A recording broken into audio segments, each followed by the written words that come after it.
നമസ്കാരം, പ്രവാസി മലയാളിയിലേക്ക് സ്വാഗതം.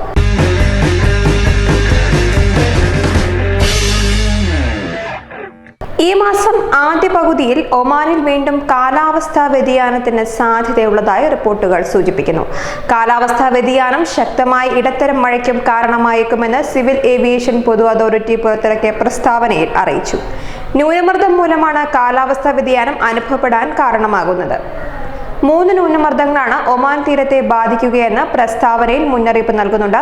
മുസന്തം, തെക്കൻ ബാത്തിന, വടക്കൻ ബാത്തിന, അൽ ദാഖിറ, അൽ ദാഖിലിയ, മസ്കത്ത് എന്നീ ഗവർണറേറ്റുകളിലും വടക്കൻ ഷർഖിയ, തെക്കൻ ഷർഖിയ ഗവർണറേറ്റുകളിലെ പർവ്വത മേഖലകളിലുമാണ് മഴ കാര്യമായി ബാധിക്കുക. ആദ്യ ന്യൂനമർദ്ദം ഇന്നും നാളെയും അനുഭവപ്പെടാനാണ് സാധ്യത.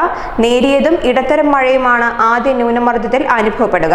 രണ്ടാം ന്യൂനമർദ്ദം ഈ മാസം 7, 8, 9 ദിവസങ്ങളിൽ അനുഭവപ്പെടുമെന്നും സൂചനയുണ്ട്. ശക്തിയേറിയതോ ഇടത്തരത്തിലുള്ളതോ ആയ മഴയ്ക്കാണ് സാധ്യതയുള്ളത്. ഡിസംബർ മധ്യത്തോടെ മൂന്നാമത്തെ ന്യൂനമർദ്ദം അനുഭവപ്പെടാനാണ് സാധ്യതയെന്ന് സിവിൽ ഏവിയേഷൻ പൊതു അതോറിറ്റി മുന്നറിയിപ്പ് നൽകുന്നുണ്ട്. കാലാവസ്ഥ അസ്ഥിരമായി തന്നെ നിൽക്കുമെന്നും എന്നാൽ കാലാവസ്ഥാ മുന്നറിയിപ്പ് മാറാൻ സാധ്യതയുണ്ടെന്നും റിപ്പോർട്ടുകളുണ്ട്. ഈ മാസം ആദ്യ പകുതിയിൽ ഒമാനിൽ വീണ്ടും കാലാവസ്ഥാ വ്യതിയാനത്തിന് സാധ്യതയെന്നാണ് റിപ്പോർട്ടുകൾ പുറത്തു വന്നിരിക്കുന്നത്.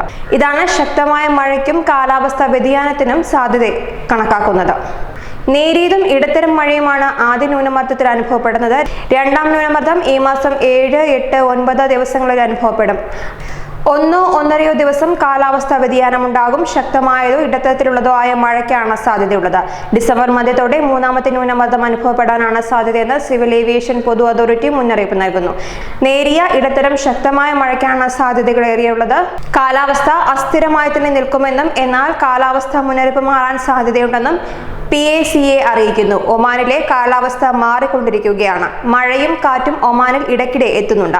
കഴിഞ്ഞയാഴ്ച ഒമാന്റെ വിവിധ ഭാഗങ്ങളിൽ മഴ അനുഭവപ്പെട്ടിരുന്നു. വൻ നാശനഷ്ടങ്ങളാണ് ശക്തമായ മഴ കാരണം ഒമാന്റെ വിവിധ ഭാഗങ്ങളിൽ ഉണ്ടായത്. കാർഷിക മേഖലയടക്കം വിവിധ മേഖലകളെ മഴ പ്രതികൂലമായി ബാധിച്ചിരുന്നു. മത്രാസുഖിയിലും മഴ വൻ നാശനഷ്ടമാണ് വിതച്ചത്. കടകളിൽ വെള്ളം കയറുകയും തുണികളും മറ്റു വസ്തുക്കളും മഴവെള്ളം കയറി കേടുവരികയും ചെയ്തു. സുഖിയിലെ ഏതാണ്ട് എല്ലാ വ്യവസായ സ്ഥാപനങ്ങളും മഴ നാശനഷ്ടമുണ്ടാക്കിയിരുന്നു. മറ്റു ഭാഗങ്ങളിലും മഴ ദുരന്തം വിതച്ചിരുന്നു. നിരവധി വാഹനങ്ങൾ ഒഴുകിപ്പോവുകയും റോഡുകൾക്കും മറ്റും കേടുപാടുകൾ ഉണ്ടായതടക്കം മഴ ഏറെ ദുരന്തവുമാണ് ഉണ്ടാക്കിയത്. അതിനാൽ അടുത്ത കാലാവസ്ഥാ വ്യതിയാനം മത്രയിലെയും മറ്റ് കച്ചവടക്കാർക്കും ഏറെ ആശങ്കയാണ് സൃഷ്ടിക്കുന്നത്. ന്യൂസ് ഡെസ്ക്, പ്രവാസി മലയാളി.